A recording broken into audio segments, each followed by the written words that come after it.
Արդյոք Պակրատ Սրբազան երկար ժամանակով պիտի մնա փանդի ջաղերու ետին, Պակրատ Սրբազան իրավամբ պիտի դառնա ամբողջ ընդդիմության իրական առաջնորդը։ Հիմա կարևորակույնը այն է, որ առաջիկային ինչ զարգացումներու կրնանք սպասել։ Նախ ինչ պիտի ընե ընդդիմությունը, ինչպես պիտի կարողանա Պակրատ Սրբազանի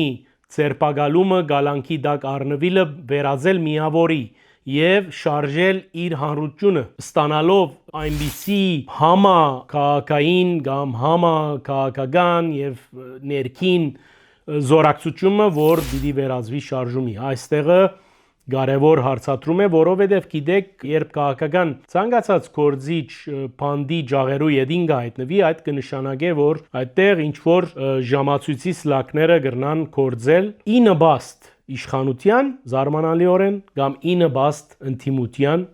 որը սпасելի է։ Արդյոք Պակրատ Սրբազան երկար ժամանակով պիտի մնա փանդի ջաղերու ետին, Պակրատ Սրբազան իրավամբ պիտի դառնա ամբողջ ընդդիմության իրական առաջնորդը, ինչպես պիտի վարվի իշխանությունը այս բոլորի դիմաց առաջիկային նշանակված է ազգային ժողովի նիստ եւ կսպասվի, որ այնտեղ կարևոր հայտարարություններ հնչեն իշխանության կողմէ։